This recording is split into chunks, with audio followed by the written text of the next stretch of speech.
మందిరములో దేవుని పరిచర్య. మందిరములో దేవుని పరిచర్య అంటే మందిరంలో మనం దేవుని పరిచర్య చేస్తే దేవుడు మనల్ని ఆశీర్వదిస్తాడు. ఇప్పుడు మందిరంలో దేవుని పరిచర్య అంటే ఏంటి అసలు? ఒక నిమిషం ఆలోచిద్దాం మనలో మనం. ఇంట్రడక్షన్. మందిరంలో దేవుని పరిచర్య అంటే ఏంటి? ఇప్పుడు వాక్యం మెయిన్ ఏంటంటే వాక్య పరిచర్య, పాటల పరిచర్య.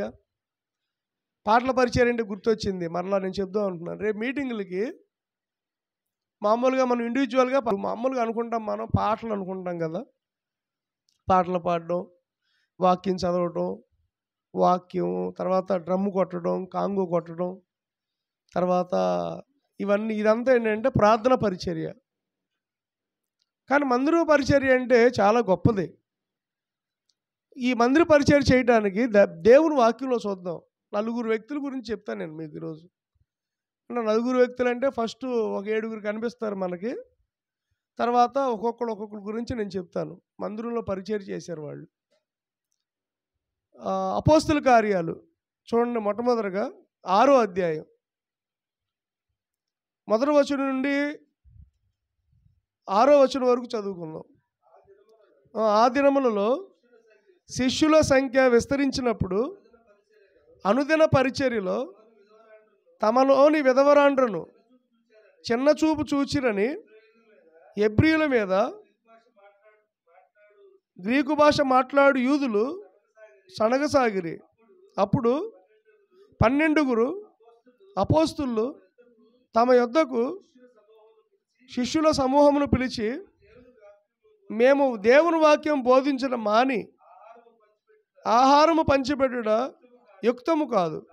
కాబట్టి సహోదరులారా, ఆత్మతోనూ జ్ఞానముతోనూ నిండుకొని మంచి పేరు పొందిన 7 మనుషులను మీలో ఏర్పరచుకోనండి. మేము వారిని ఈ పనికి నియమింతుము.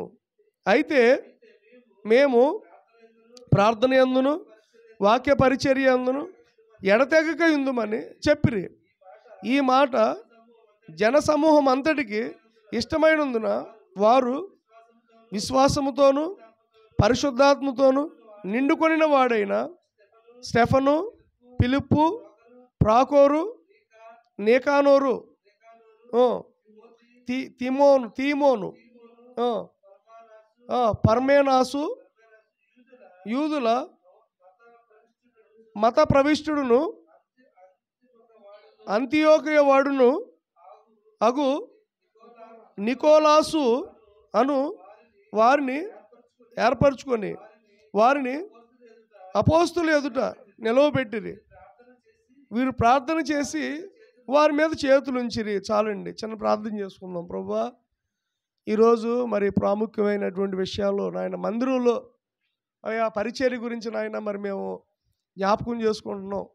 మందిరంలో ప్రభువా ఎలాంటి పరిచర్య చేయాలి, ఎవరు చేయాలి, ఏ రీతిగా చేయాలి అనే విషయాలు ప్రభువా మరి మేము నాయన నీ సన్నిధిలో చూసుకుంటూ ఉండగా బైబిల్లో ఆనాడు అపోస్తులు దేవా నాయన మరి ఏ రీతిగా ఈ మందిర పరిచర్య విషయంలో ప్రభువా జరిగించారో ఆ రీతిగా ప్రభువా జరిగించడానికి నీ కృపనైనా మాకు దయచేయండి. మరి ఈ రోజున ఆ మందిర పరిచర్యలో కొంత భాగం ప్రభువా మేము మాట్లాడుకుంటూ ఉండగా నీ కృప మాకు తోడుగా ఉంచమని యేసునామములో ప్రార్థిస్తున్నాను తండ్రి, ఆమేన్. చూడండి, ఆనాడు అపోస్తులు 12 మంది వాళ్ళు దేవుడి పరిచర్య చేస్తున్నారు. దేవుడి పరిచర్యలో వాళ్ళు చాలా బాగా నిమగ్నం అయిపోయారు. ఇక్కడ చూస్తే వాళ్ళు ఒక మంచి మాట అంటున్నాడు. అపోస్తులైనటువంటి పేతురు ఏమన్నాడంటే, సహోదరులారా, చూడండి 12వ వచనం 2వ వచనం. అప్పుడు 12 అపోస్తులు తమ యొద్ద శిష్యుల సమూహమును పిలిచి, మేము దేవుని వాక్యమును బోధించిన మాని ఆహారము పంచిపెట్టుట యుక్తము కాదు. అంటే పంచిపెట్టుట అంటే చూడండి, అక్కడ కిందే ఉంది ఫుట్ నోట్లో ఉంటుంది చూడండి. మూల భాషలో బల్ల యొద్ద పరిచర్య చేయుట అంటే ఇక్కడ అర్థం ఏంటంటే అప్పటి వరకు మందిరంలో ఉన్నటువంటి పరిచర్య అంతా కూడా అపోస్తులే చూసుకుంటున్నారు. ఏది? అందరినీ సమకూర్చడం, టెంట్ వేయటం, సపోజ్ లేకపోతే బల్లలు వేయటం, లేకపోతే సాపలు వేయటం, లేకపోతే శుభ్రం చేయటం, లేదా కుర్చీలు వేయటం, లేకపోతే ఏమన్నా రాళ్ళు వేసి అదరటం. ఇప్పుడంటే కుర్చీలు ఉన్నాయి, ఆ రోజుల్లో కుర్చీలు కాదు, రాళ్ళు. కూర్చోడానికి బండలు ఉండే, ఆ సమాజ మందిరంలో బండలు ఉండే అన్నమాట. ఒక్కొక్కటి ఇప్పుడు మనం రుబ్రోలు ఉంది కదా, రుబ్రోలు అంత బండ్లు ఉండే అన్నమాట. సమాజ మందిరంలో వచ్చి వాళ్ళందరూ కూడా ఆ బండ్ల మీద కూర్చునేవాళ్ళు. అపోస్తులందరూ కూడా వాటిని రెడీ చేసి ప్రార్థనా టయానికి వాళ్ళందరూ వచ్చేపాటికి ఇవన్నీ చేస్తున్నారు. వాళ్ళ పని ఏంటంటే ఈ బండ్లు సదరడం, ఇవన్నీ సదిరేపాటికి ప్రార్థనలో ఉండలేకపోతున్నారు. వాక్యం కూడా ఎక్కువ వాళ్ళు కాన్సన్ట్రేషన్ వాక్యం మీద కూడా ఉంటుందా. ఇప్పుడు అంతే కదా, ఇప్పుడు అన్ని పనులు సపోజు ఒకళ్ళే చేయాలనుకోండి, కాన్సన్ట్రేషన్ ఉండదు. కాబట్టి ఇప్పుడు ఈ 12 మంది కూడా ఈ పరిచర్య మీదే ఉన్నారు, ఎవరు కూడా పట్టించుకోవట్లా. ఉండడానికి చాలామంది ఉన్నారు కానీ ఎవరు కూడా పట్టించుకోవట్లా, వస్తున్నారు వెళ్ళిపోతున్నారు. అప్పుడు అపోస్తులు 12 మంది కూడా ఏం చేశారంటే వాళ్ళందరినీ పిలిచారు. ఒక రోజున వాక్యం అంతా కూడా ఇదే చెప్పాడు. ఏం చెప్పారంటే, మేము దేవుని పరిచర్య మానేసి ఆహారం పంచిపెట్టడం ఇష్టం కాదు. అంటే మేమే మళ్ళీ ఆహారం కూడా వాళ్ళే పంచుతున్నారు. మళ్ళాగానే మన మందులో స్వీట్లు ఎవరన్నా పులిహోర కానీ పరమాన్నం కానీ ఎవరైనా తెచ్చినప్పుడు మళ్ళీ అది కూడా పాప వాళ్ళే అపోస్తులే పంచిపెడుతున్నారు.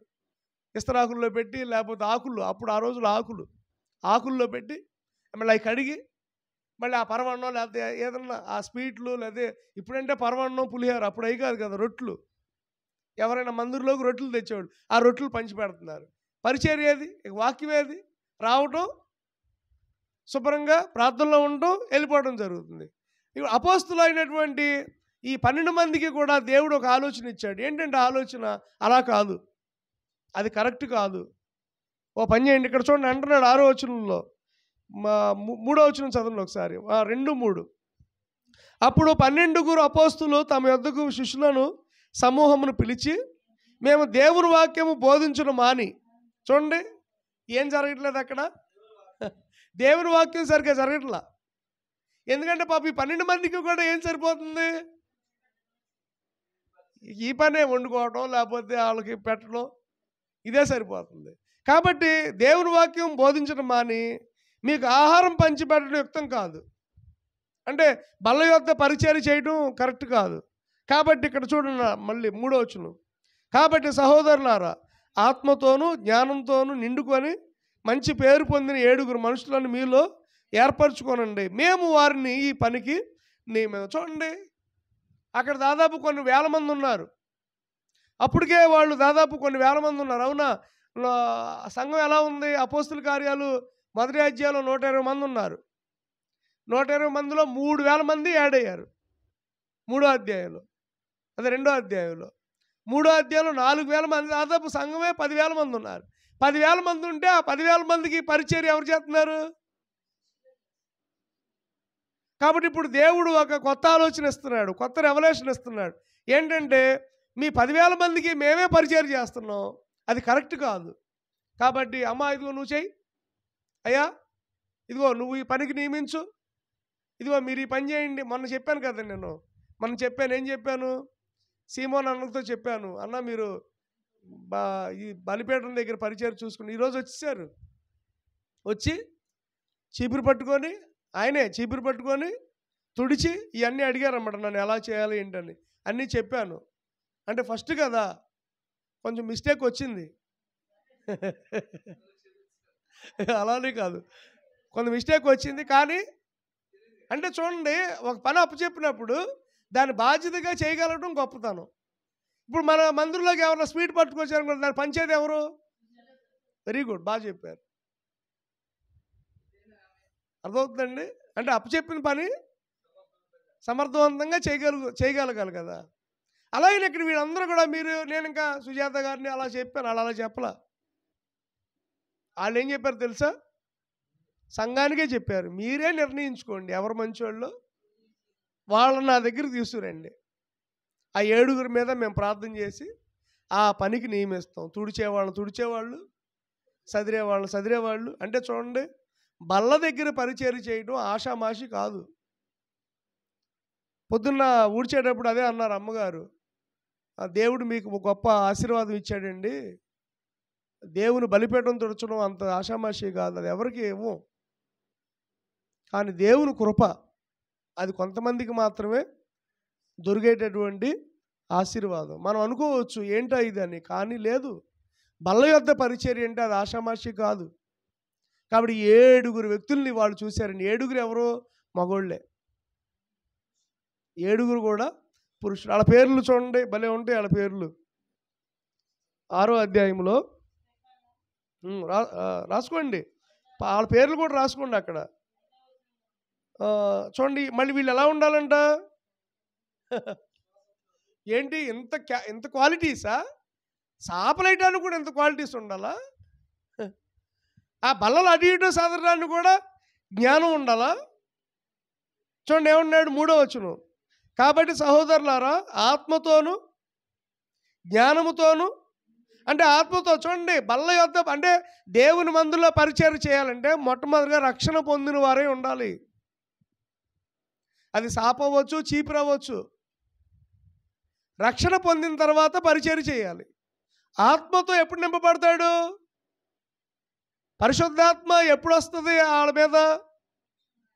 రక్షణ పొందిన వారికై. అంటే ఇప్పుడు దేవుని మందిరంలో పరిచయం చేయాలంటే రక్షణ తీసుకోవాలి, రక్షించబడాలి, మారు మనసు పొందాలి. అంతేగాని ఎవరు పడితే వాళ్ళు చూడండి, అంటే దేవుని మందిరంలో పనికి ఇంత ఇదిగా ఉంటే మరి పాటలు పాడడం, వాక్యం చదవడం. కానీ మనం ఏం చేస్తామంటే మనకు ఉన్నటువంటి ఒక భయంకరమైన ఇదేంటంటే టాలెంట్ని చూస్తాం. బాగా ఒక వ్యక్తి పాటలు పాడాడు అనుకోండి, వాళ్ళ పాటలు పాడమంటాం. ఆ తర్వాత వాడు వెళ్ళి సిగరెట్ తాగినా పర్వాలా. మా మల్లికార్జున రెడ్డి అన్నీ ఉండేవాడు, ఇప్పుడు లేండి. చాలా బాగుండే స్వరం, మంచిగా పాడేవాడు. కానీ కిందకి వెళ్ళిన తర్వాత పక్కన సిగరెట్ తాగేవాడు. అర్థమవుతుందండి? అంటే ఒక బలమైనటువంటి సాక్ష్యం ఉండాలి. ఒక బల్ల దగ్గర పరిచయం చేయాలి అంటే ఒక బలమైనటువంటి సాక్ష్యం ఉన్నవాడు మాత్రమే చేయాలి. నేను చెప్పేది అర్థమవుతుందండి? కుర్చీలు సదరడానికి, చీపురు పట్టుకొని ఓడవటానికి, ఆహారాన్ని అందించడానికి అంత క్వాలిఫికేషన్స్ అడుగుతుంటే దేవుడు, పాట పాడడానికి, వాక్యం చదవడానికి లేదా వాక్యం చెప్పడానికి ఎంత అర్హత కావాలి? అర్థమవుతుందండి? చూడండి ఏమన్నాడు, ఆత్మతోను జ్ఞానం ఎందుకండి? ఈ జ్ఞానం ఏంటో తెలుసా? దైవజ్ఞానం కావాలి. దైవజ్ఞానం కావాలి. దైవజ్ఞానం ఉన్నవాడు మాత్రమే బల్ల యొద్ద పరిచర్య చేయాలి. చూడండి, ఆత్మతోను జ్ఞానంతోను నిండుకొని మంచి పేరు, అంటే సాక్ష్యం, మంచి సాక్ష్యం. అబ్బాయి లేడండి పలానా అతను, అబ్బాయి లేడు, అతనికి సిగరెట్లు అలవాటు ఏమి లేవు, మందు అలవాట్లు ఏమి లేవు, అబ్బాయి లేదు, ఎవరితోనో కూడా ఎటువంటి విభేదాలు లేవు, చాలా మంచోడు అని అన్నవారిని వాళ్ళు ఎన్నుకున్నారు. ఏది ఆ 10,000 మంది సంఘం అంతా కూడా అటువంటి వారిని ఎన్నుకొని 7గురిని సెలెక్ట్ చేసి వారిని అపోస్తుల ముందు పెట్టారు. ఆ 7 ఎవరు? చూడండి ఇక్కడ 5వ వచనం, ఆ మాట జనసమూహం అంతటికి ఇష్టమైనందున వారు. చూడండి ఇక్కడ లేదండి ఈ వ్యక్తిని పెడతాం, వీళ్ళకి బాగా డబ్బు ఉంది అల్లా. లేదులేండి ఈ వ్యక్తిని పెడితే తనకు బాగా ఆరోగ్యం ఉందండి, బాగా పని చేయగలగాలి అల్లా. లేదండి ఈ వ్యక్తిని పెడతాం, ఈ వ్యక్తి అయితే చూడండి ఇప్పుడు ఎలాంటి వారిని ఎన్నుకుంటారు? లోక సంబంధంగా రేపు మనకి గ్రామ పంచాయతీ ఎన్నికలు వస్తున్నాయి, వార్డు మెంబర్లు ఎలాంటి వాళ్ళు ఎన్నుకుంటారు? పెట్టేవాళ్ళని. ఎమ్మెల్యేలు ఉంటారు, ఎమ్మెల్యేలు ఎవరెవరిని ఎన్నుకుంటారు? మంచి ఎమ్మెల్యేలు పనికిరారు కదా, డబ్బు, పార్టీకి డబ్బు ఇవ్వాలి. అలాగనే అంటే ఎందుకు ఈ మాట చెప్తున్నానంటే ఈ రోజున సంఘ పెద్దలుగా కొన్ని సంఘాల్లో అయితే డబ్బులంట. సంఘ పెద్దలు ఎలక్షన్స్ జరుగుతాయి, సంఘ పెద్దలు ఎలక్షన్స్లో సంఘానికి డబ్బులు ఇస్తారంట. మాకై ఓట్లు జరుగుతాయి, ఎలక్షన్ జరుగుతాయి, సంఘంలో ఎలక్షన్ జరుగుద్ది. ఎలక్షన్ జరిగినప్పుడు ఒక 7 నిలబడతారు, 7 ఆపోజిట్ నిలబడతారు, వాళ్ళకి వీళ్ళకి మధ్యన పోరు జరుగుద్ది. పోలీసుల బందోబస్తు కూడా ఉంటుందంట కొన్ని సంఘాల్లో పోలీసుల బందోబస్తుతో సంఘ పెద్దల్ని ఎన్నుకుంటారంట. ఏం పనండి ఇది అసలు?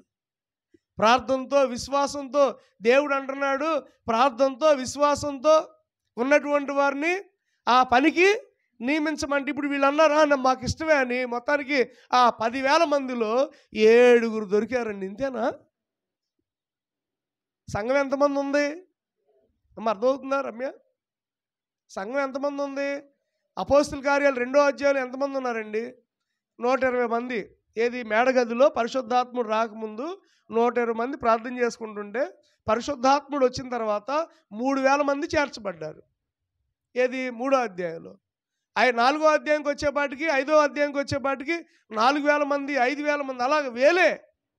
దాదాపు మినిమం అక్కడ సంఘంలో ఒక 10,000 మంది అనుకుందాం. ఎగ్జాంపుల్కి 20 మంది కూడా ఉండొచ్చు, 20,000 మంది. ఆ 10,000 మందిలో 7 మంచి సాక్ష్యం కలిగిన వాళ్ళు? ఇంకా లేరా అంటే లేకపోవచ్చు. డబ్బు ఉండొచ్చు, పేరుండొచ్చు, ఉద్యోగం ఉండొచ్చు, కానీ మంచి సాక్ష్యం అందరికీ ఉండదు. మంచి సాక్ష్యం అందరికీ ఉండదు. మంచివాడు రా, ఇతను మంచివాడు రా అనిపించుకోవటం గొప్ప. అందుకని సొలొమోన్ అంటాడు, డబ్బుకి పదవికి అంటే కూడా మంచి పేరు సంపాదించుకోవడం మంచిది. మనం చచ్చిపోయిన తర్వాత అబ్బా భలే వ్యక్తిరా, చాలా బాగుండేవాడు, అయ్యో ఆయన చచ్చిపోయాడా, ఎవరిని చూసినా పలకరించేవాడే, నన్ను ఎప్పుడు రోడ్డు మీద చూసినా కానీ పలకరించేవాడే అని అనుకోవాలి. అటువంటి మంచితనాన్ని మనం సంపాదించుకోవాలండి. స్తోత్రం కలుగునుగా. అట్లాంటి సంపాదన, అట్లాంటి ఏం సంపాదన? మంచి సాక్ష్యాన్ని ఇక్కడ 7 నిలిచారండి. ఎంతమంది? వాళ్ళ పేర్లు చూడండి, ఇప్పుడు అండర్లైన్ చేసుకోండి, లేకపోతే వాళ్ళ పేర్లు అండర్లైన్ చేసుకోండి, అందులోనే ఉంటాయి వాళ్ళ పేర్లు. ఆ 7 పేర్లు అండర్లైన్ చేసుకోండి. చూడండి 5వ వచనం. ఈ మాట జనసమూహం అంతటికి ఇష్టమైనందున వారు విశ్వాసముతోను పరిశుద్ధాత్మతోను నిండుకొనిన వాడైన స్టెఫను, 2 ఆయన ఫిలిప్పు, 3 ఆయన ప్రాకోరు.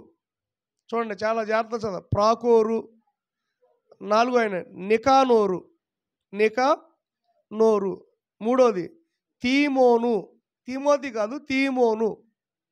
5 ఆయన పర్మేనాసు, క్షమించండి, పర్మేనాసు. అంటే ఇవన్నీ కూడా గ్రీకు పేర్లు అనమాట. పర్మేనాసు. తర్వాత యూదియా మత ప్రవిష్టుడును అంతియోకు వాడునగు నికోలాసు అను వారిని ఏర్పరచుకొని వారిని అపోస్తుల ఎదుట నిలవబెట్టిరి. వీరు ప్రార్థన చేసి వారి మీద చేతులు ఉంచారు. అంతే, అయిపోయారు. వాళ్ళందరూ ఏ పనికి ఇంత సెటప్, ఇంత భారీగా ఒక ఎలక్షన్ జరిగింది దేనికి? భోజనాలు పంచిపెడతానికి, సంఘానికి వంట వండటానికి, సంఘంలో పాంప్లెట్లు పంచిపెట్టడానికి, సంఘంలో కుర్చీలు చదవడానికి. ఇంత సెటప్పా? అర్థమవుతుందండి? ఇంత గందరగోళం అంటే ఎంత గొప్పతనం. ఒక ఎలక్షన్ అయిపోయింది ఆ రోజున, 10,000 మందిలో ఒక ఎలక్షన్ అయిపోయింది. చూసేవాళ్ళు బయట వాళ్ళు, ఏంటి వీళ్ళు రోజు ప్రార్థన చేసుకుంటారు, ఆరాధన చేసుకుంటారు, ఏంటి అక్కడ గందరగోళంగా అందరూ మాట్లాడుకున్నారు, చేతులు ఎత్తుతున్నారు, ఏంటి అని అడుగుతుండే. ఏం లేదండి, సంఘంలో ఎలక్షను, ఓటింగ్ జరుగుతుంది. ఏంటి సంఘంలో ఓటింగా? అంటే ఏంటి పాస్టర్ గారిని ఎన్నుకుంటున్నారా? కాదండి. అంటే పాటలు పాడడానికి ఎవరినన్నా కొయ్యిని ఎన్నుకుంటున్నారా? అబ్బే లేదండి. మరి లేకపోతే డబ్బులు పోగేస్తారు కదా, అంటే సంఘంలో డబ్బులన్నీ కూడా లెక్క పెడతారు కదా, అలా లెక్క పెట్టేవారిని ఎవరినన్నా ట్రెజరర్ అంటారు. ట్రెజరర్ని ఎన్నుకుంటున్నారంటే అబ్బే లేదండి. మరి ఎవరిని ఎన్నుకుంటున్నారండి? ఒకవేళ ఏదైనా అనౌన్స్మెంట్ చేసేవారిని ఎన్నుకుంటున్నారంటే అది కాదండి. ఎవరినంటే ఊడ్చేవారిని ఎన్నుకోవడానికి,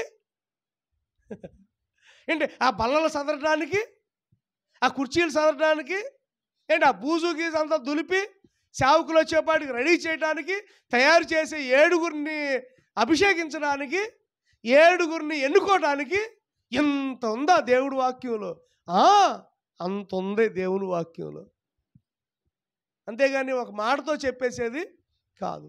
అంటే ఒక వ్యక్తి ఒక దానికోసం ఎన్నుకోబడ్డాడంటే ఏంటి దానికి అర్థమవుతుందండి? మా బైబిల్ కాలేజీలో 18 స్టేట్స్ వాళ్ళు ఉండేవాళ్ళం కదా. నార్త్ ఈస్ట్ వాళ్ళు, సౌత్ ఈస్ట్ వాళ్ళు, తర్వాత కొంతమంది మియన్మార్ వాళ్ళు, ఇంకా చాలామంది ఉండేవాళ్ళు కదా. ఒక పనికి కొంతమందిని ఎన్నుకునేవాళ్ళు. 2-3 నెలలు మీటింగ్, ఇప్పుడు మీటింగులు జరుగుతున్నాయి కదా, సపోజ్ కన్వెన్షన్ జరుగుతాయి 5 రోజులు, 5 రోజులు జరుగుతాయి. చాలామంది వస్తారు. ఈ కన్వెన్షన్స్కి చాలామంది పనోళ్ళు ఉంటారు, స్టూడెంట్సే. ఏమండి మరి మేము ఆ పని చేస్తాం ఈ పని చేస్తాం అంటే, ఎక్కువగా మన ఆంధ్ర వాళ్ళు చాలాసార్లు అడిగారు, ఏది బాత్రూములు కడగడం. ఆ కన్వెన్షన్స్కి వచ్చే వాళ్ళందరికీ కూడా బాత్రూములు కడగడానికి చాలామందికి వస్తే అసలు మాకు ఎప్పుడూ రాలా. మాకంటే ముందు 2 నెలల ముందు ఈ మణిపూర్ వాళ్ళు పేర్లు ఇచ్చేసేవాళ్ళు, సార్ మాకు ఇవ్వండి ఆ పరిచర్య. ఒరిస్సా వాళ్ళును మణిపూర్ వాళ్ళు దానికి బాగా పోటీ పడేవాళ్ళు. దేనికి పోటీ? ఏంటండి అది? మన పోటీ ఎలా ఉండాలి? నిజంగా చూడండి, ఒకవేళ బయట వాళ్ళు వచ్చారనుకోండి, ఏంటి పోటీ పడుతున్నారు ఏంటి ఏంటి అని అంటే వాష్రూములు కడిగేవాళ్ళు. 2 నెలల ముందే క్రిస్టోఫర్ సార్ అని ఉండేవాడు అనమాట మా కాలేజీలో, ఆయనకే ఇచ్చేసేవాళ్ళు ఇది పేర్లు. సార్ మణిపూర్ నుంచి మేము ఈ పని చేస్తాం. సార్ కుర్చీలు సదరడం, మాకు ఆంధ్రాకి వచ్చిందనమాట, కుర్చీలు సదిరేవాళ్ళం. కుర్చీల దగ్గర వాలంటీర్ అనమాట నేను. అంటే వచ్చేవారందరినీ, తమిళ వాళ్ళందరినీ కూడా తీసుకొచ్చి, ముసలోళ్ళు ముక్కోళ్ళు అందరూ ఉంటారు కదా, వాళ్ళందరినీ కూడా కుర్చీలు, అమ్మ ఎదరికి జరగండి అమ్మ, అదిగో ఆ లైన్లో మీరు కూర్చోండి, ఇది ఈ లైన్లో మీరు కూర్చోండి. ఇంకా ఒక్క రంగే నాకు అలవాటు అయిపోయింది అనమాట అది. ఇంకా ఒక్క రంగే అంటే అర్థం ఏంటి? ఇక్కడ కూర్చోండి. మాకు ట్రైనింగ్ ఇచ్చారనమాట. నా 4 సంవత్సరాల్లో 3 సంవత్సరాలు నాకు అదే పరిచర్య. 6 రెడీ అవ్వటం, అక్కడ నుంచోవడం. ఇంకా చాలామంది, నేనే కాదు చాలామంది మన ఆంధ్ర వాళ్ళు అలా నుంచొని వాళ్ళని తీసుకురావటం. స్తోత్రం మనం ఏమంటాం? వందనాలు అంటాం. మనం స్తోత్రాలు అంటాం, మనం వందనాలు అంటాం. ఏది మీరు నేను ఎదురెవరు ఏమంటాం? వందనాలు అయ్యారంట. అక్కడ అలా కదా, స్తోత్రం, ఇలా స్తోత్రం అంటాం. స్తోత్రం అప్ప, స్తోత్రం అక్క, తంగచ్చి స్తోత్రం. చిన్నపిల్ల అనుకోండి తంగచ్చి, చెల్లి, అమ్మ స్తోత్రం, నానా స్తోత్రం అని చెప్పి వాళ్ళని జాగ్రత్తగా దరిపెట్టి వాళ్ళు ఏం చేసేవాళ్ళు? ఎనమాలు కూర్చుని పోయేవాళ్ళు. అలా కాదు, మన పని ఏంటి? వాళ్ళ ఎదరికి ఖాళీ లేకుండా, వాళ్ళు ఎక్కడ ఎదరు ఖాళీ ఉందనుకోండి సైకిల్ చేసుకునేవాళ్ళం. ఇట్లా ఇక్కడ నలుగురికి అవకాశం ఉంది, నలుగురు కూడా ఫ్యామిలీతో వస్తారు. కొన్నిసార్లు భార్యాభర్తలు వస్తారు, ఇంకొక ఫ్యామిలీ 6 వచ్చారనుకోండి, 6 అక్కడ సెట్ అవ్వరు. వాళ్ళేంటి, ఇంతమంది జనంలో ఒకేసారి కూర్చోవాలి. అప్పుడు వాడు సైకిల్ చేసేవాడు 4 ఉన్నారు అని, లేకపోతే ఇంకో సైకిల్ చేసేవాళ్ళు 6 7. మనం సైకిల్ చేసేవాడు. ఈ సైకిల్ చేసినప్పుడు గుర్తు 7 ఎవరన్నా వస్తుంటే వీళ్ళు ఎక్కడ తీసుకెళ్ళాలి? అక్కడ తీసుకెళ్ళి పెట్టేయాలి. చూడు, అలాంటి పరిచర్య ఆ రోజుల్లో మేము అక్కడ చేయడం జరిగింది. ఎవరిని పడితే వాళ్ళని అక్కడ అవకాశం ఉండేది కాదు. కాబట్టి పరిచర్య చాలా గొప్పది. దేవుని స్తోత్రం కలుగును గాక. అలాగే ఇప్పుడు రేపు మన మీటింగ్లు జరుగుతాయి, ఎమ్మటే మీరు వెళ్ళి కూర్చుని పోవడం కాదు, నిలబడి ఎవరిని వచ్చారనుకోండి సపోజు, చక్కగా వాళ్ళని అమ్మ అక్కడ కూర్చోవద్దు, ఎవరు కూర్చోండి అని చెప్పి కూర్చోబెట్టడం. చక్కగా అలాంటి పరిచయాలు, కుర్చీలు చదవడం. కుర్చీ సపోజ్ వంకరగా అటు తిరిగిపోయింది అనుకోండి, మళ్ళీ దాని దగ్గరికి వెళ్ళి జాగ్రత్తగా ఎదురువైపు తిప్పడం, చక్కగా కూర్చోండి అని చెప్పడం, మీది ఏ ఊరని అని అడగడం.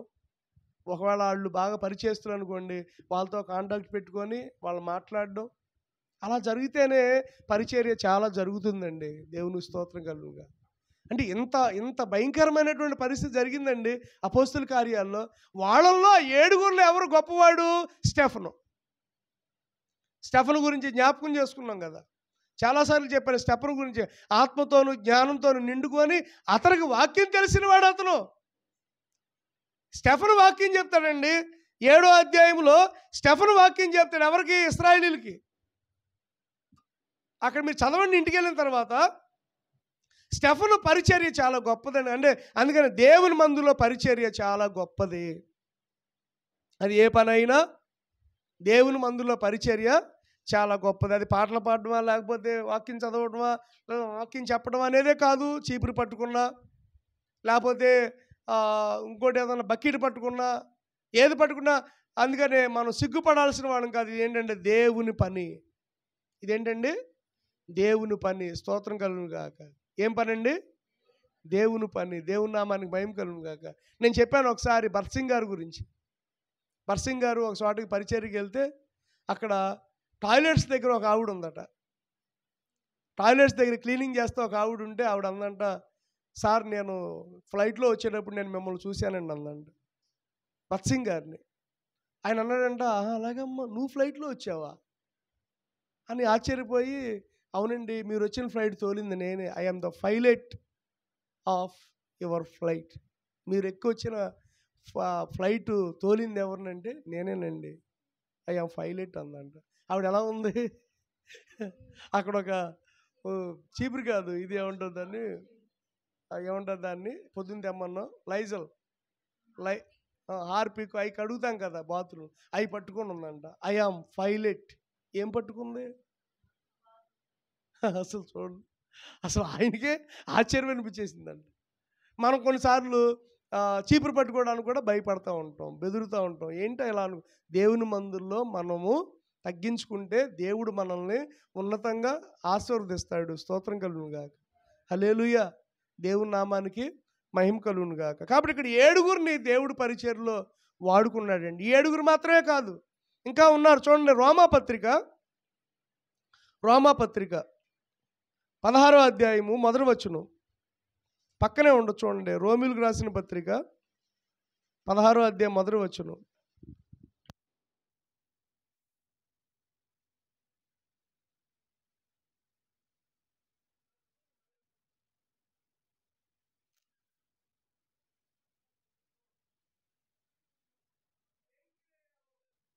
జాగ్రత్తగా చదవాలి దేవుని వాక్యం. కేంక్రేయాలో ఉన్న సంఘ పరిచారకురాలకు ఫీబే అను మన సహోదరిని పరిశుద్ధులకు తగినట్లుగా ప్రభువునందు చేర్చుకొని, 2వ వచనం, ఆమెకు మీ వలన కావలసినది ఏదైనా ఉన్న ఎడల సహాయము చేయవలనని ఆమెను గురించి మీకు సిఫారసు చేయుచున్నాను. ఆమె అనేకులకును నాకును సహాయకురాలై ఉండెను. సంఘ పరిచారకురాలు ఎవరు? ఫీబే. రోమా సంఘానికి సహాయకురాలు, రోమా సంఘానికి పరిచారకురాలు, సంఘంలో పరిచయం చేసే అమ్మాయి. ఆవిడ పేరు ఏంటంటే ఫీబే. ఎఫ్, పీ కాదు, ఫీ అంటే ఎఫ్ అనే స్పెల్లింగ్ రావాలన్నమాట మనం మాట్లాడేటప్పుడు. ఎఫ్ అనే మాట. ఫీబే ఆవిడ ఎవరండి? రాసుకోండి. మొట్టమొదటిగా 7గురిని చూసాం. ఆ 7గురిలో స్టెఫెన్ ఒక ఆయన. ఇప్పుడు రెండవదిగా చూస్తే ఒక అమ్మాయి ఫీబే గొప్ప పరిచారకురాలండి. ఆమేన్. అంటే సంఘానికి అంతటిగా కూడా గొప్ప పరిచయం. అంటే ఆ సంఘాన్ని నిర్మించడానికి అపోస్తులైనటువంటి పౌలుకి ఆవిడ చాలా సహకారాలుగా ఉంది. ఆ సేవకులకు భోజనం పెట్టడం, తర్వాత సేవకులకి అన్నీ చూసుకోవటం, తర్వాత సేవకుల యొక్క వస్త్రాలు ఉతకడం. మరి సేవకులకు వస్త్రాలు ఉతకాలి కదా, బట్టలు ఉతకాలి కదా. సేవకులు వస్తారు, వాళ్ళకి బట్టలు ఉతకడం కూడా గొప్ప ఆశీర్వాదమే. ఎవరైనా కొత్త సేవకులు వచ్చినప్పుడు ఉంటారు కదా, సపోజ్ ఎక్కడైనా ఉన్నప్పుడు వాళ్ళకి వస్త్రాలు ఉతకడం, వాళ్ళ వస్త్రాలు ఇస్త్రీ చేసుకొని రావటం, వాళ్ళకి ఏమేం కావాలో చూసుకోవటం, ఏ ఆహారం తింటారు, ఏ టిఫిన్ తింటారా. ఇప్పుడు ఉదాహరణకి నేను బైబిల్ కాలేజీకి వెళ్ళినప్పుడు బాగా నన్నే కాదు అందరినీ చూసుకుంటారు. ఎవరైనా ప్రభుదాస్ గారు, మీకు తెలుసు, బాగా తెలుసు మీకు. బండారి ప్రభుదాస్ గారు అంటే ఐటీఎస్లో ఆయన ఒక పరిచారకుడు. నేనే కాదు, ఏ పాస్టర్ గారు వచ్చినా ట్రైన్ దిగిన కాడి నుంచి మళ్ళా ట్రైన్ ఎక్కే వరకు బాధ్యత ఎవరిది? ఆయనదే. ఆయన ట్రైన్ దిగిన కాడ, ఇప్పుడు నేను ఉన్నాను, గుర్తుకు వెళ్తాను, ట్రైన్ దిగుతాను, నన్ను బండి మీద ఎక్కించుకొని వాళ్ళ ఇంటికి కానీ లేకపోతే రూముకి కానీ లేదా హోటల్కి కానీ తీసుకెళ్ళి మళ్ళీ అక్కడి నుంచి ఇంకో హోటల్కి తీసుకెళ్ళి టిఫిన్ పెట్టించి మళ్ళీ అక్కడి నుంచి స్నానం చేయించి అక్కడ అన్ని అకామిడేషన్ అంతా చూసి మళ్ళీ రెడీ అయిన తర్వాత నన్ను క్లాస్ రూమ్కి తీసుకెళ్ళటం. మళ్ళీ క్లాస్ అయిపోయిన తర్వాత క్లాసులో వచ్చి క్లాస్ చెప్తా ఉండగా టీ తాగుతారా, మజ్జిగ తాగుతారా, లేకపోతే డ్రింక్ తాగుతారా, లేకపోతే ఏమన్నా యాపిల్ జ్యూస్ తాగుతారా అని అడుగుతారు. అంటే ముందే, ఎందుకని మనం చెప్పేటప్పుడు మధ్యలో బ్రేక్ ఇస్తాం కదా, బ్రేక్ ఇచ్చినప్పుడు ఏదన్నా మనకు ఒక జ్యూస్ లాంటిది తెస్తారు వాళ్ళు. వద్దండి నాకు టీ సార్లు అండి, లేదా కాఫీ అండి, లేదా పాలు అండి అంటే ఈ లోపల వాళ్ళు ఏం చేస్తారు, రెడీ చేస్తారు. రెడీ చేసి 11ంటికి బ్రేక్ అవుతుంది కదా, 11ంటి బ్రేక్లో మనకి ఇస్తారన్నమాట. చక్కగా తాగుతాం, మధ్యాహ్నం భోజనం చేస్తాం. మళ్ళీ క్లాస్ అయిపోయిన తర్వాత మళ్ళీ మనం ఉండే అకామిడేషన్కి వాళ్ళ ఇల్లు కానీ లేకపోతే ఇంకో హోటల్ కానీ అక్కడికి ఆయన దింపి మళ్ళీ పొద్దున్నే మళ్ళీ టేక్ కేర్ చేసుకొని తీసుకెళ్ళి పరిచారకుడు అనమాట. ఏం పరిచారకుడు? వచ్చేటటువంటి దైవజనుల్ని చూసుకొని వెళ్ళేటటువంటి పరిచారకుడు. దేవుని స్తోత్రం కలుగును గాక. హల్లెలూయా. దేవుని నామానికి మహిమ కలుగును గాక. నేను మీకు చెప్పాను ఒకసారి, గుర్తుందా? ఎక్కడికి మనం వెళ్ళాం? బెల్గాం వెళ్ళాము. అక్కడ మమ్మల్ని పికప్ చేసుకోవడానికి ఒక ఆయన కారు మీద వచ్చారు. హూబ్లీ వెళ్ళినప్పుడు గుర్తుందా మీకు? మేము హూబ్లీ వెళ్ళినప్పుడు ఆ పాస్టర్ గారితో పాటు ఒక ఆయన వచ్చాడు. వాళ్ళ టీషర్ట్ తీసుకుని పని ఆయనలాగా ఉన్నాడు, కానీ ఆయన బ్యాంక్ మేనేజర్ అంట. ఆయన పొట్లాడాడంట పాస్టర్ గారి మీద. పాస్టర్ గారు వాళ్ళని తీసుకొచ్చే బాధ్యత నాకు ఇవ్వన్నా, పాస్టర్ గారు వాళ్ళని తీసుకొచ్చే బాధ్యత నాకు అని ఆయన కారులోనే ఎక్కించి వాళ్ళ ఇంటికి మమ్మల్ని తీసుకెళ్ళారు. అసలు కనీసం సూట్ కేసు కానీ బ్యాగ్ కానీ మమ్మల్ని పట్టుకునేవాళ్ళ. వెళ్ళేటప్పుడు ఆయన, వచ్చేటప్పుడు ఇంకొక ఆయన, రైల్వేలో పనిచేసే ఒక గొప్ప ఆయన మరి మమ్మల్ని పరిచర్య చేశాడు. అట్లాంటి పరిచర్య చేస్తారనమాట. అంటే కొన్ని సంఘాల్లో, మన సంఘంలో కూడా వచ్చిన దైవజనుల్ని జాగ్రత్తగా చూసుకునేటటువంటి బిడ్డలను దేవుడు లేవనెత్తును గాక. అర్థమవుతుందండి? ఫీబే, ఇప్పుడు ఫీబే పని ఏంటి? అపోస్తులైనటువంటి పౌలు ఆ సంఘాన్ని, ఆ రోమా సంఘాన్ని ప్రారంభించాడు. అపోస్తలుడైన పౌలు స్థాపించినప్పుడు అక్కడ కొంతమంది తిమోతిని పంపించాడు. సపోజ్ ఎగ్జాంపుల్, తిమోతి అనే ఆయన శిష్యుని పంపించాడు. ఇప్పుడు తిమోతికి వంట చేసి పెట్టాలి, తిమోతికి భోజనం పెట్టాలి, లేదా తిమోతికి టీ ఇవ్వాలి, అక్కడ అన్ని చూసుకోవాలి, లేదా తిమోతి వస్త్రాలు ఉతకాలి. ఎవరు చూసుకునేవాళ్ళు? ఫీబే. ఈ అమ్మాయి చూసుకునేది. దేవుని స్తోత్రం కలుగుగా. బా, ఎంత గొప్ప పరిచర్య అండి. సంఘంలో ఈ ఫీబే అనే అమ్మాయి ఇంత పరిచర్య చేసింది కాబట్టి ఆఖరులో, ఈ పత్రిక రాసేటప్పుడు ఆఖరులో ఈవిడ పేరెత్తుతున్నాడు. ఏమనంటే చూడండి, కేంక్రేయాలో ఉన్న సంఘ పరిచారకురాలకు ఫీబే. ఏం పరిచారకురాలండి? చూడండి, సంఘంలో పరిచర్య చేసేవారిని ఎంతగా దేవుడు ఆశీర్వదిస్తున్నాడండి. సంఘ పరిచారకురాలు. చూడండి, ఆవిడకి ఇచ్చిన హోదా ఏంటి? సంఘ పరిచారకురాలు. అంటే సంఘానంతా కూడా మరి పరిచర్య ఏంటండి? ప్రార్థన చేసే అమ్మాయి, పరిచర్య చేసే అమ్మాయి. సంఘ పరిచారకురాలకు ఫీబే అను ఒక సహోదరిని పరిశుద్ధులకు తగినట్లుగా ప్రభువునందు చేర్చుకొని, చూడండి, పరిశుద్ధులకు తగినట్లుగా ప్రభువునందు చేర్చుకొని ఆమెకు మీ వలన కావలసిన ఏదైనా ఉన్న ఎడలా సహాయము చేయమని ఆమెను గురించి మీకు సిఫారసు చేయుచున్నాను. ఆమె అనేకులకును నాకును సహాయకురాలై ఉండెను. అంటే వాక్యం చెప్పడానికి వచ్చిన చాలామందికి కూడా ఆవిడ ఏం చేసింది? సహాయం చేసింది. అక్కడ ఉన్నటువంటి పెద్దలతో పాస్టర్ గారికి డబ్బులు ఇప్పించడం, అంటే కానుక. మరి వచ్చిన దైవజనుడికి కానుక ఇవ్వాలి కదా. వచ్చిన దైవజనుడికి కానుక ఇవ్వడం, వాళ్ళ బాగోగులు చూసుకోవడం, వాళ్ళు టైం టు టైం చూసుకోవడం, ఏమన్నా ఈ టయానికి వాక్యం చెప్పండి అని చూసుకోవడం ఈ అమ్మాయి చేసింది. ఎవరు? ఫీబే. ఒక అమ్మాయి అయినా సరే సంఘ పరిచర్య భలే చేసిందండి. దేవుని స్తోత్రం. అలాంటి ఫీబేలుగా మనలో సంఘంలో కూడా కొంతమంది ఫీబేలు లేవనెత్తును గాక. కొంతమంది స్టెఫన్లు లేవనెత్తును గాక. కొంతమంది ఫీబేలు లేవనెత్తును గాక. ఇంకొకటి చూద్దాం. చూడండి, ఇది ఎక్కడంటే 2 తిమోతి, తిమోతికి రాసిన 2వ పత్రిక, తిమోతికి రాసిన 2వ పత్రిక 4వ అధ్యాయం, మొదటి అధ్యాయం అండి. మొదటి అధ్యాయము 15వ వచనం నుండి 18వ వచనం వరకు రాసుకోండి. మొదటి అధ్యాయము 15 నుండి 18 వరకు అందులో ఉంటుంది. చదవండి. ఆసియాలోని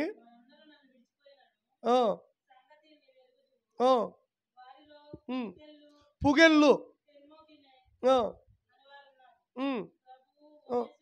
చూడండి, ఒనేసిఫోరు రాసుకోండి అన్నమాట. ఒనేసిఫోరు, ఒనేసిమని కాదు, ఒనేసిఫోరు. పోరు ఏంటిదండి? ఒనేసిఫోరు. బాగుంది పేరు, ఒనేసిఫోరు. రాసి చదవండి. ఇంటివారి యందు కనికరము చూపును గాక. చూడండి, అతడు రోమాకు వచ్చినప్పుడు నా సంఖ్యలను గురించి సిగ్గుపడగా శ్రద్ధగా నన్ను వెదకి కనుగొని అనేక పర్యాయములు ఆదరించాను. మరియు 18వ వచనం, మరియు అతడు చూడండి ఎఫెసులో ఎంతగా చూడు ఉపచారము చేసెనో అది నీవు బాగుగా ఎరుగుదువు. ఆ దినముల యందు అతడు ప్రభువు వలన కనికరము పొందినట్లు ప్రభువు అనుగ్రహించును గాక. చూడండి 18వ వచనం మనకి, మరియు అతడు అండర్లైన్ చేసుకోండి, అతడు ఎఫెసులో ఎంతగా ఉపచారము చేశాను అంటే ఎఫెసు సంఘంలో ఎంత పరిచర్య చేశాడో అర్థమవుతుందండి. ఎవరు? ఒనేసిఫోరు. ఒనేసిఫోరు ఇట్లా పలకాలి ఆయన, ఒనేసిఫోరు. ఒనేసిఫోరు అనే వ్యక్తి ఎక్కడండి? ఏ సంఘంలో? ఎఫెసు సంఘంలో ఎంత పరిచర్య చేశాడు, ఎంతగానో పరిచర్య చేశాడు అని అపోస్తలుడైన పౌలు తిమోతికి రాస్తూ అంటున్నాడు, ఎఫెసులో ఎంతగానో ఉపచారం చేశానో అది నీవు బావుగా ఎరుగుదు. నీకు తెలుసు. ఇందాక మనం ఫీబే అనుకున్నాం, స్టెఫన్ అనుకున్నాం, వాళ్ళందరూ కూడా దేవుడి పరిచర్యలో ఎంతగానో అభివృద్ధి పొందిన వాళ్ళు. ఈ ఒనేసిఫోరు కూడా దేవుని సేవకుల ఎడల, దేవుని ఎడల భక్తి కలిగి అతడు పరిచర్య చేశాడు. ఆమేన్. ఏం పరిచర్య? ఇంతకీ అతను చేసిన పరిచర్య ఏంటి? ఎఫెసు సంఘంలో ఎంతగా పరిచర్య చేశాడంటే సేవకుడిని సేమ్ ఇట్లాగే సేవకుడిని తీసుకెళ్ళడం, సేవకుడిని తీసుకురావటం. అక్కడ ఆ ఎఫెసు పట్టణంలో ఏముంటుందంటే ఇది ఓడరే ఉంటుంది. సేవకులు దేంట్లో వస్తారు? వాళ్ళలో వస్తారు, షిప్పుల్లో, బస్సుల్లో, కారుల్లో కాదు. దేంట్లో వస్తారు? షిప్పుల్లో వస్తారు. షిప్పుల్లో వచ్చినప్పుడు ఆ పాస్టర్ గారిని తీసుకొని రావాలి. ఎవరు? ఒనేసిఫోరు. ఒనేసిఫోరుకు చెప్పుద్ది అనమాట సంఘం, రేపు మీటింగులు పలానా పౌలు గారు వస్తున్నారు, నువ్వు వెళ్ళి వాడ ఎప్పుడు వచ్చిందో తెలిసిద్దా, ట్రైన్ ఎప్పుడు వచ్చిందో తెలిసిద్ది మనకి. ఏది ఇప్పుడు మన దగ్గర అయ్యి ఉన్నాయి, ట్రైన్ సంబంధించిన యాప్లు ఉన్నాయి. వేర్ ఈజ్ మై యాప్ ఉంది. కేరళ నుంచి ట్రైన్ రావాలనుకోండి విజయవాడకి, ఉదయం 11ంటికి వస్తుంది. ఇప్పుడు మనం పొద్దున్నే 8ంటికి చూసుకున్నాం అనుకోండి, అది ఎక్కడుందో, నెల్లూరు దగ్గర ఉందా, కావల దగ్గర ఉందా, ఎక్కడుందా అని చెప్పి చూసుకుంటాం. మనం వెళ్ళిపోతాం, వెళ్ళిపోయి ఆ పాస్టర్ గారిని తీసుకొచ్చేస్తాం. కానీ వాడరేవుల దగ్గర అలా కాదు. వాడు ఎప్పుడు వచ్చిందో తెలియదు. రాత్రి 10ంటికి వచ్చింది అనుకుందాం, లేకపోతే పొద్దున్నే 6ంటికి వచ్చింది. పొద్దున్నే 6ంటికి వచ్చిన వాళ్ళు మధ్యాహ్నం 2ంటి వరకు అక్కడే కాపలా కాయాలి. అక్కడే ఎక్కడ? ఆ షిప్ దగ్గర, ఆ వాడరేవుల దగ్గర కాపలా కాయాలి. కాబట్టి చలేస్తుంది ఒక్కోసారి. వాడరేవుల దగ్గర ఎలా ఉంటుంది? భయంకరంగా ఉంటుంది. షిప్పుల దగ్గర ఎలా ఉంటుంది? ఈ సముద్ర దగ్గర ఎలా ఉంటుంది? భయంగా ఉంటుంది. అంటే ధైర్యం కావాలి, ధైర్యం కావాలి. అక్కడ నిలబడి ఆ వచ్చేటటువంటి పాస్టర్ గారిని ఆ సంఘానికి తీసుకురావాలి. కాబట్టి చాలా భయంగా ఉంటుంది, చాలా ఖర్చు పెట్టాలి, తర్వాత చాలా పని చేయాలి. ఒనేసిఫోరు నిజంగా ఎఫెసు సంఘంలో అట్లాంటి పని చేసేవాడిగా ఉన్నాడు. హల్లెలూయా, స్తోత్రం కలుగునుగా, దేవుని నామాన్ని మహిమ కలుగునుగా. అవసరమైతే పాంప్లెట్లు పంచిపెట్టాలి. ఈసారి పాంప్లెట్లు వేపిద్దాం అనుకున్నాను, మీకే ఇచ్చేస్తా 500. 1000 పాంప్లెట్లు అయితే 500 నేను పంచిపెడతా, మిగిలిన 500 మీరే పంచిపెట్టండి. లేకపోతే పాంప్లెట్లు ఇవ్వాలి, లేకపోతే నిచ్చెన పట్టుకోవాలి, లేకపోతే బల్లలు పట్టుకోవాలి. ఇవంతా కూడా ఎవరు చేయాలి? సంఘం చేయాలి. ఒనేసిఫోరు అట్లాంటి పరిచర్య చేశాడు. ఎక్కడ? ఎఫెసు సంఘంలో. అందుకని ఎఫెసు సంఘం చాలా బలంగా నిలబడింది. ప్రకటన గ్రంథంలో కూడా చూసాం మనం. ప్రకటన గ్రంథంలో మొట్టమొదటి సంఘం ఏంటి చెప్పండి? ఎఫెసు సంఘం. ప్రకటన గ్రంథంలో అడిగింది అన్నీ అడగల. ఏమడిగారు? ప్రకటన గ్రంథంలో మొట్టమొదటి సంఘం ఏంటమ్మా? ఎఫెసు సంఘం. అంటే ఇప్పుడు ఎఫెసు సంఘం స్థిరపడడానికి, అది డెవలప్ అవ్వడానికి, అది నడిపించబడడానికి ఎవరు కారణం? అతను పాస్టర్ గారా? కాదు. దైవజనుడు అని ఉందా? కాదు. అంటే చూడండి, సంఘం ఎప్పుడూ కూడా దైవజనుడి మీద డెవలప్ అయిందన్న మాట రాకూడదు. సంఘం ఎప్పుడూ కూడా ఎవరి మీద డెవలప్ అవ్వాలి? అందరూ కూడా సంఘాన్ని, ఇప్పుడు కల్వరి గాస్పెల్ చర్చ్ ఉంది మన సంఘము నా వల్ల డెవలప్ అవ్వకూడదు, అందరి వల్ల డెవలప్ అవ్వాలి. ఆమేన్, హల్లెలూయా. దేవుని నామానికి మహిమ కలుగునుగాక, స్తోత్రం కలుగునుగాక. అంటే ఒక పరిచర్య డెవలప్ చేసేది ఎవరు? దేవుడు. అలా డెవలప్ చేయడానికి అందరూ కూడా నడుం కట్టుకోవాల్సింది ఎవరు? కాబట్టి సంఘంలో ఒక విశ్వాసం ఉన్నాడు, అతని పేరు ఒనేసిఫోరు. అతనంట ఎంత గొప్ప పరిచర్య చేశాడు సంఘంలో. అలాంటి పరిచర్య అతను చేశాడు కాబట్టి దేవుడు ఆ బిడ్డని ఆశీర్వదించాడు. చూడండి, ఇక్కడ అంటున్నాడు ఆ బిడ్డ గురించి మొదటి అధ్యాయంలో చూడండి, అంటున్నాడు 16వ వచనం, ప్రభువు ఒనేసిఫోరు ఇంటి వారి యందు కనికరము చూపునుగాక. ఆమేన్. చూడండి, నీవు సంఘంలో ఏదైనా పరిచయం చేసినప్పుడు దేవుని కనికరాన్ని నువ్వు పొందుకుంటావు. ఆమేన్. ద మెర్సీ ఆఫ్ గాడ్, దేవుని కనికరం మనకు ఉంటుంది. కాబట్టి సంఘంలో పరిచయం చేసేవారికి ఏముంటుంది? కనికరం ఉంటుంది. అందుకని అపోస్తలుడైన పౌలు అన్నాడు, ఒనేసిఫోరు ఇంటి వారి యందు కనికరము చూపునుగాక. ఎవరో? దేవుడు. అలాగే నేను నీ ఇంటికి దేవుడు కనికరము చూపునుగాక. చూడండి, ఒనేసిఫోరు ఇల్లు చేయలా పని.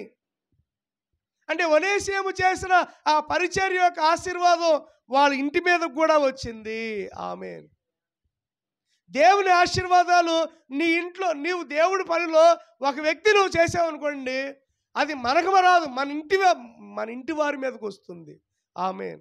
ఇప్పుడు పాపం చేసావు అనుకోండి, ఒక చెడు పని చేసాం, మన ఇంటికి వస్తుందా? మనకు వస్తుందా? మనందరికి వస్తుంది. ఇప్పుడు నేను ఒక పని చేశానండి, తప్పు పని చేశానండి, ఆ తప్పు పని చేసిన బట్టి నన్ను అంటారా, నా ఇంటి వారిని అంటారా? వాళ్ళందరూ అంటారా బాబు, లేకపోతే అమ్మో వాళ్ళ అని అంటారు. అది ఒక మంచి పని చేస్తే చెప్పండి, ఇంటికి వచ్చింది పేరు. అలాగనే నీవు దేవుని పరిచర్య చేస్తే దేవుడి ఆశీర్వాదాలు నీతో పాటు నీ ఇంటికి వస్తాయి. ఆమేన్. అర్థమవుతుందండి? నీతో పాటు నీ ఇంటికి వస్తాయి. కాబట్టి బలిపీఠం దగ్గర పరిచర్య చేయబడినటువంటి ఏ వ్యక్తి అయినా, దేవుని మందిరంలో పరిచర్య చేసే ఏ వ్యక్తి అయినా ఆశీర్వాదాలు అతనితో పాటు వాళ్ళ ఇంటికి వెళ్తాయి. ఈ రోజున సీమోన్ అన్న ఊడ్చాడు, కడిగాడు, అదేదో ఏముంటుంది దాన్ని మాపేసేటప్పుడు నాకు సుజాత గారు నేర్పించలేదండి అన్నారు. ఇక్కడ పరిచర్య చేశాడు కదా, నేను అనుకున్నాను ఆయన వెళ్ళంగానే ఒకటే ప్రార్థన చేసే, ప్రభువా దేవుని ఆశీర్వాదాలు అలాగ అన్నయ్యతో పాటు కంపెనీలోకి వెళ్ళిపోవాలి, ఇంట్లోకి వెళ్ళిపోవాలి, పిల్లలకి వెళ్ళిపోవాలి. ఇప్పుడు ఇక్కడ దేవుడు చూడండి, ఒనేసిఫోరు చేశాడు పరిచర్య, ఇంట్లో వాళ్ళందరూ చేయలే, కానీ ఆశీర్వాదాలు ఎవరికి వచ్చినాయి? వాళ్ళ అన్నదమ్ములకి, వాళ్ళ అప్పచెల్లెళ్ళకి, వాళ్ళ అమ్మా నాన్నకి, వాళ్ళ భార్యా బిడ్డలకి, వాళ్ళ సంతానానికి, అందరికీ కూడా దేవుని ఆశీర్వాదాలు. నేనేమనుకుంటాను తెలుసా, కొన్నిసార్లు నేను ఇప్పుడు దేవుని పరిచర్య చేస్తున్నాను, ఈ ఆశీర్వాదం మా రక్త సంబంధులు అందరి మీద ఉంటుంది తప్పనిసరిగా. మా బాబాయ్, మా పిన్ని అదే అంటారు, మా పిన్ని అదే అంటది, అయ్యా నువ్వు గొప్ప సేవ చేస్తున్నావు అయ్యా, నిన్ను చూస్తే చాలా సంతోషంగా ఉంది, మీ బాబాయ్ కూడా అలా చేయడు, నువ్వు చక్కగా చేస్తావు, ప్రార్థన చేస్తావు, పరిచర్య చేస్తాను అంటే మా పిన్ని గుర్తించింది. కానీ మిగిలిన వాళ్ళు, ఈ రోజున మా అక్కాళ్ళు దేవుని నమ్ముకోకపోవచ్చు, మా పెద్ద అక్కాళ్ళు, లేదా మా అన్నయ్యాళ్ళు సరిగ్గా సహకరించకపోవచ్చు, కానీ ఈ సహాయం, ఈ పరిచర్య ఆశీర్వాదాలు ఎవరు పొందుకుంటారు? వాళ్ళు కూడా పొందుకుంటారు. వాళ్ళు ఆరోగ్యంగా ఉంటున్నారు, వాళ్ళు క్షేమంగా ఉంటున్నారు. కారణం ఏంటి? నేను చేస్తున్నటువంటి పరిచర్య. అర్థమవుతుందండి? నా పరిచర్యలో నా తల్లిదండ్రులు ఎంత ఆరోగ్యంగా ఉన్నారంటే కారణం ఏంటి చెప్పండి? ఈ వయసులో కూడా మా నాన్న సైకిల్ తొక్కుని వెళ్తున్నాడంటే చెప్పండి, నేను చేస్తున్న పరిచర్య అది నాకే కాదు, నా తల్లిదండ్రులకు కూడా, నా భార్య బిడ్డలకు కూడా ఆశీర్వాదమే. నా భార్య ఇప్పుడు పరిచర్య చేస్తుంది, తనకే కాదు, తన పుట్టింటి వారికి కూడా ఆశీర్వాదమే. అర్థమవుతుందండి? దేవుని నామానికి మహిమ కలుగును గాక. మొన్న మరి వాళ్ళ మేనమామ గారు తల్లి అయినా తండ్రి అయినా వారే, మాకు పెళ్ళైన కాడి నుంచి ఒక రకంగా చెప్పండి, మా అత్తమామల కంటే కూడా వారే బాగా చూసుకున్నారు మమ్మల్ని. ఇప్పుడు కూడా మేము ఏలూరు వెళ్ళినప్పుడు అక్కడే ఉంటాం. మరి మొన్న ఆయన కాపాడబడ్డాడు, తన భార్య కాపాడబడిందంటే కారణం ఎవరంటే సేవకురాలు. ఎందుకంటే తన సేవకురాలను చూసి, తన సేవకురాలు ఇంటి మీదకి దేవుడు ఆశీర్వాదాలు వచ్చినాయి. తన మీదే కాదు, మన మీద కాదు, మనందరి మీద కూడా మన సేవకుల్ని మన ఇంటిని దేవుడు ఆశీర్వదిస్తాడు. స్తోత్రం కలుగును గాక. సుజాత గారు ఉన్నారు, పద్మ గారు ఉన్నారు, లేదా ఎస్తేర్ గారు ఉన్నారు. ఎస్తేర్ గారు ఎప్పుడు కూడా వాళ్ళ చెల్లెలు గారి గురించి చెప్తూ ఉంటారు. ఆవిడ బాగా ప్రేయర్లో ఉందనుకోండి, ఆశీర్వాదాలు ఎవరి మీదకి వస్తాయి? వాళ్ళ మీద కూడా వస్తాయి.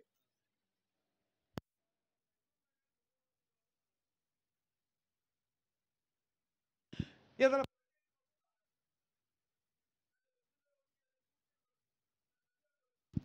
అర్థమవుతుందండి?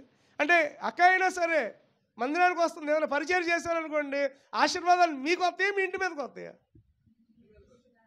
చెప్పండి. మీ భర్తకి, మీ కుమారుడికి ఆ ఆశీర్వాదాలు రావచ్చు. రమ్య పరిచయం చేస్తుంది, ఈరోజే రాలా పాపం, ఎందుకనో మరి. వచ్చిద్ది, అన్ని కడిగిద్ది, తుడిచిద్ది. కానీ నేనేమన్నా తెలుసా, ఆ ఆశీర్వాదం, ఆ కష్టం, దేవుడు మందులో చేసిన పని ఎవరి మీదకి వస్తుంది? వాళ్ళ అమ్మ, నాన్న, వాళ్ళ అన్నయ్య, వాళ్ళ తమ్ముడు, వాళ్ళ రక్త సంబంధులు అందరూ కూడా దీవించబడుదురుగాక. అర్థమవుతుందండి? సుజాత గారు పరిచయం చేశారనుకోండి, ఆశీర్వాదాలు ఎవరి మీదకి వస్తాయి? మీ పిల్లల మీదకే కాదు, మీ అన్నదమ్ముల పిల్లల మీద కూడా వస్తాయి. అందుకని ఏమన్నాడు అక్కడ, చదవండి ఆ మాట.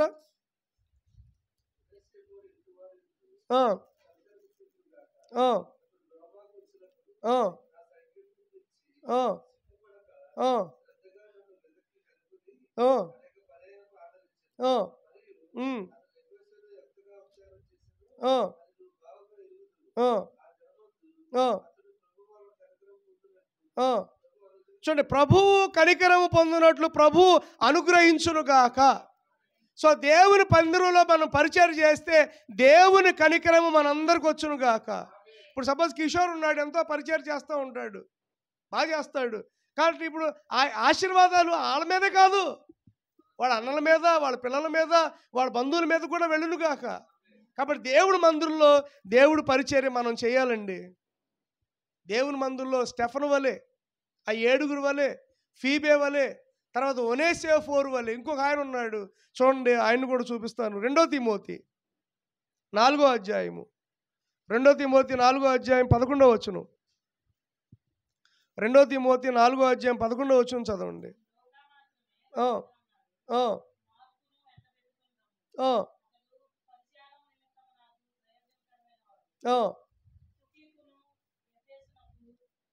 చూడండి, చాలు. చూడండి, అపోస్తలుడైన పౌలు గారు ఏ పత్రిక రాసినా, గుర్తుపెట్టుకోండి, అపోస్తలుడైన పౌలు ఏ పత్రిక రాసినా ఆ పత్రిక ఆఖరులో శుభాలు చెప్తాడు, శుభాలు పలుకుతాడు. శుభాలు అంటే ఏంటి? పరిచర్య చేసిన వారి పేర్లు ఉంటాయి. అపోస్తలుడైన పౌలు రాసిన 14 పత్రికలు, అపోస్తలు రాసిన పత్రికల్లో ఏ పత్రిక మీరు చదవండి, ఆ పత్రికల్లో ఎవరైతే సహాయం చేశారో వారి పేర్లను ఎత్తి ఆయన రాస్తాడు, ఇదిగో వీళ్ళు నాకు ఈ పని చేశారని. ఇక్కడ మనం 4వదిగా చూస్తే ఇక్కడ ఆయన ఉన్నాడు, మార్కు సువార్త రాసిన మార్కు. ఎవరండి? మార్కు సువార్త రాసిన మార్కు. చూడండి, ఇక్కడ 11వ వచనం. లూకా మాత్రమే నా యొద్ద ఉన్నాడు, మార్కును కూడా వెంటబట్టుకొని రమ్ము, అతడు పరిచారము నిమిత్తము నాకు ప్రయోజనకరమైన వాడు. అబ్బా, ఎందుకే మార్కు అపోస్తలుడైన పౌలుకి ఏం చేశాడు? మార్కు అపోస్తలుడైన పౌలుకి ఏం చేశాడు చెప్పనా? ఆయన వ్యక్తిగతమైనటువంటి బ్యాగ్ పట్టుకోవటం కానీ, లేదా బైబిల్ పట్టుకోవటం కానీ, లేదా ఆయన కాళ్ళు నొక్కటం కానీ. ఈ రోజున చాలామంది పిల్లలు గమనించండి, సేవకుడు యొక్క కాళ్ళు నొక్కి, కాళ్ళు కడిగి ఆశీర్వదించబడిన వాళ్ళు ఎంతోమంది ఉన్నారు. స్తోత్రం కలుగును. అంటే సేవకుడికి అలా కాళ్ళు నొక్కడం కూడా, నేను చెప్పాను కదా మీకు, అమలాపురంలో ఒకసారి పాస్టర్ గారింటికి మేము వాకింగ్ చెప్పడానికి వెళ్ళినప్పుడు 4 అంతస్తుల బిల్డింగు, ఈయన కోసం ఒక పైన ఒక రూమ్ కట్టించారు. ఆ రూమ్లోకి వెళ్ళిపోయాం మేము. రూమ్లోకి వెళ్ళంగానే ఆయన అలా పడుకున్నారు మంచం మీద, 7ంటికి ప్రార్థన. ఈ లోపల ఒక ఆయన బనీలతో వచ్చి, షార్ట్ వేసుకొని వచ్చి ఆయన కాళ్ళు నొక్కేస్తున్నాడు. నేను కూడా అలాగే వాకింగ్ చూసుకుంటున్నా, ఏ వాకింగ్ చెప్దాం, ఇది ఆల్రెడీ చెప్పాను మీకు, ఏ వాకింగ్ చెప్దామా సాయంత్రం అని వాకింగ్ ప్రిపేర్ అవుతున్నా. ఈ లోపల కాళ్ళు నొక్కేస్తున్నాడు, వందనాలు చెప్పాడు నాకు. నేను అనుకున్నాను ఆ ఇంట్లో పని అయినేమనుకున్నాడు, ఆ ఇల్లే అయిందంట. ఏమండి, గుర్తుందా నీకు అమ్మగారు? ఆ ఇల్లే అయింది. నొక్కాడు. అయ్యగారు చాలే బ్రదర్ చాలే అని అన్నాడు. అన్న తర్వాత అప్పుడు నాకు పరిచయం చేసి ఇంటికాల ఓనర్ గారు అన్నాడు. అప్పుడు చెప్పాడు, అయ్యగారు మా ఇంటికి వచ్చిన తర్వాత మేము ఆశీర్వదించబడ్డాం. ఏదో వ్యాపారం పెట్టుకున్నారంట, ఏదో చిన్న వ్యాపారం వాళ్ళు. అయ్యగారు వచ్చినప్పుడంట వాళ్ళది తాటాకిల్లు. ఆ తాటాకిల్లు ఏదో చిన్న రేగుల షెడ్డుగా వేసుకున్నారంట. ఆ తర్వాత అది పడగొట్టి 4 అంతస్తులు బిల్డింగ్ వేసి పైన పాస్టర్ గారికి ఒక రూమ్ ఇచ్చేశారు. అంటే సాయంత్రం ప్రార్థన, ఆ ప్రార్థనకు వచ్చినప్పుడు పాస్టర్ గారు అక్కడే ఉంటారు, రెస్ట్ తీసుకుంటారు. తర్వాత వాళ్ళ నైట్ బాగా పొద్దుపోయింది అనుకోండి, ఆ పాస్టర్ గారు అక్కడే పడుకొని తెల్లారి వాళ్ళు కారులో, ఎందుకు కార్లు ఉన్నాయి కాబట్టి వాళ్ళు ఉండరు, వెళ్ళిపోతారు నైట్. కానీ ఆయన రెస్ట్ తీసుకోవడానికి ఒక రూము, దేవుడు ఏసీ అన్నీ పెట్టి ఇవన్నీ చేయడం ఒక ఎత్తు అయితే, కాళ్ళు నొక్కడం అసలు నిజంగా నాకు అనిపించింది, దేవా ఎంత గొప్ప పరిచయాలు చేశారయ్యా. అర్థమవుతుందండి.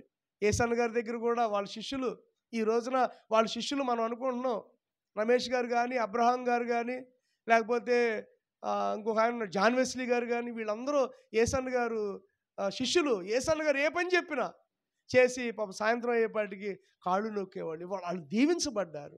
స్తోత్రం. అర్థమవుతుందండి. అలాగే మార్కు అనేటటువంటి ఆయన ఏం చేశాడు చెప్పనా, మార్కును వెంట పెట్టుకొని రమ్ము, అతడు పరిచారము నిమిత్తము అంటే నేను ఎక్కడికి వెళ్ళాలన్నా ఏం చేయాలన్నా మార్కు ఏం చేస్తాడు, నన్ను తీసుకొని వెళ్తాడు. ఆమె హల్లెలూయా.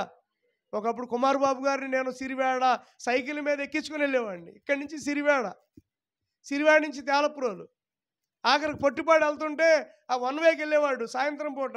ఆ సిరివేడ నుంచి సాయంత్రం వరకు ఎక్కించిన ఆయన, ఎక్కండి సార్ పర్వాలేదు అని ఎక్కించుకొని తీసుకెళ్ళేవాడిని. ఆ ఆశీర్వాదాలే ఈ రోజున నేను నా కుటుంబం పొందుకున్నాం. ఆమేన్. ఆయన అనేవాడు, వదిలే శంకర్, నేను తోలుతానే బాబు అనేవాడు. లేదనే మీరు కూర్చోండి ముందు అని మాట్లాడుకుంటూ వెళ్ళేవాళ్ళం, మాట్లాడుకుంటూ రాత్రిపూట వచ్చేవాళ్ళం.